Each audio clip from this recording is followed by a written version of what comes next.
Hi.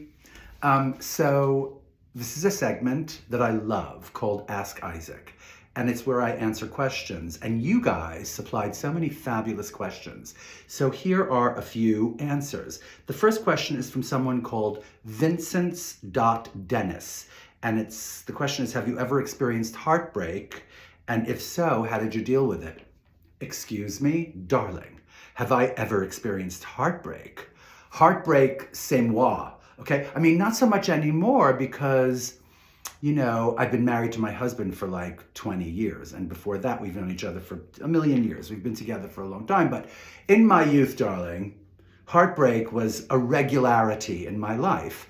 And I guess the way I dealt with it was, well, for one thing, it was always these weird kind of inappropriate feelings at first, like fear. I was always afraid that, because I was dumped by someone, I was crazy, or I would never fall in love again or something, or dread that it would get out and people would judge me for having been this person who was broken up with or something. That was always where it started for me.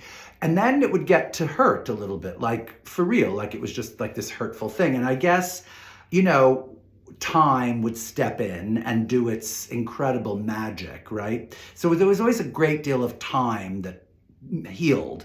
And also, in the interim, darling, a glass of wine and a bowl of pasta, or like, a nice big Xanax or something, or like a Klonopin or whatever, really, that I'm not averse to that sort of thing. Seriously. So that's the first question.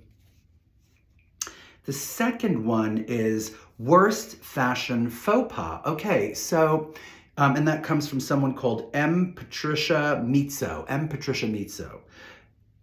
Worst fashion faux pas. You know what? Like, I think I am the worst person to talk about this with, because usually when someone makes a fashion faux pas, I adore it. I think it's so stylish for people to make mistakes. Like a lot of my work is about looking at something and going, you know what? It looks too good. We have to bring it down a few pegs. It needs to be a mistake more, So that's one. The other thing is, one thing about the style that I've been kind of doing my whole life is this kind of ease of style. It's not, I think the minute you look like you've spent time on it, it looks kind of wrong, And that doesn't mean you don't spend time on it. That's not what I'm saying. I mean, when I was a kid, looking at those great sittings with all those amazing models like Patty Hansen and Janice Dickinson and the great makeup artists of the day would work for hours on these girls to make them look like they were not wearing any makeup at all, So it was the natural look. It was like a joke, but that sort of influenced me a lot. So like a lot of what I see today, a lot of like these kind of huge rigs, the way people dress and these unbelievably fabulous and beautiful things, and they make up so much. There's tons of makeup and giant hair, and I really love it. And it's a big thing for me, but it's not necessarily like style or something. It's more like a kind of pageant, which is never a bad thing. It's not a bad thing to be pageanty, but I like very simple style. So, like fashion faux pas, what's that? I don't even know what that is. Okay, next question. Sorry, see how difficult that is as a subject for me? Really, really hard. Here's a question from Outcome Art. The question is, what are you currently collecting? You know what? I recently, I'm collecting the same stuff I've been collecting since I'm a kid, right? Books. I'll never stop collecting books. Paste jewelry. I collect a lot of paste jewelry from like the 30s or the 50s or, Schiaparelli or Eisenberg or something. I like paste jewelry a lot. Textiles, I'm always collecting textiles. Like I'm always buying linens when I don't need linens or something. It's really a bad thing, but I love textiles. So that's it. Those are the things I'm collecting. Hats. I have a huge collection of hats.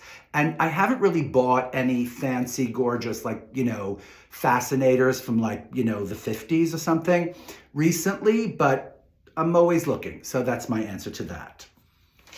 Okay, so here's the next question. The next question is, let's see. Oh, where is it? A, B, C. There's no D. Interesting. I'll just go to this question. So here's a question from Teddy on Navi. Teddy on Navy. Teddy on Navy. My question is, what is your favorite fragrance?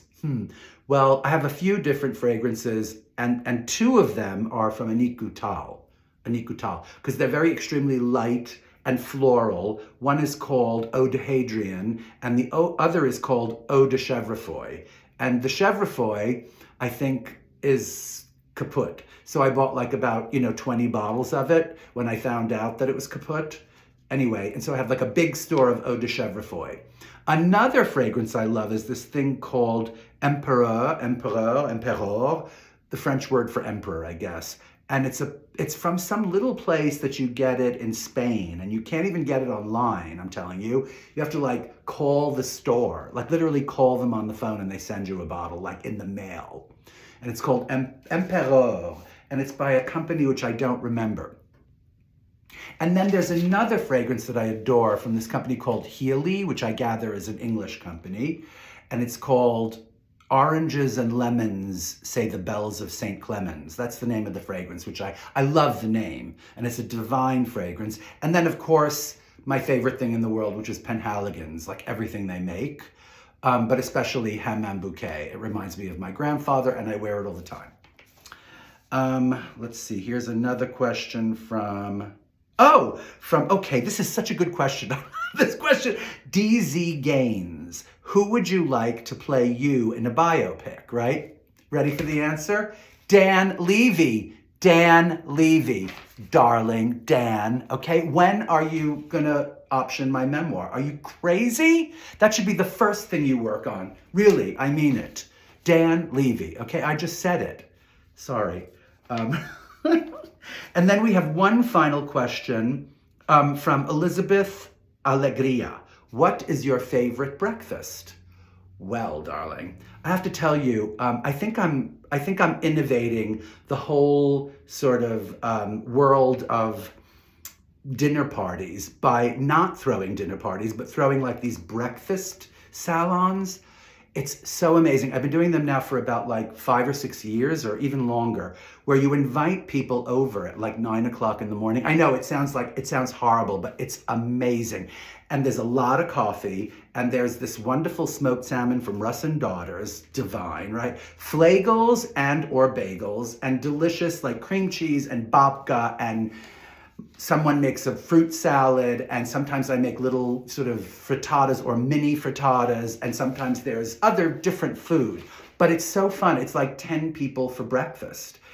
And everybody's so like energetic, and no one stays too long or gets drunk and stays too long, and you know who you are, right?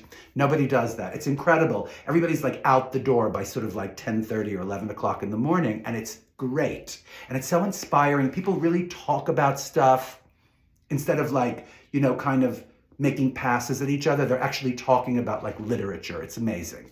I'm telling you, breakfast parties. That's my segment today. Thank you.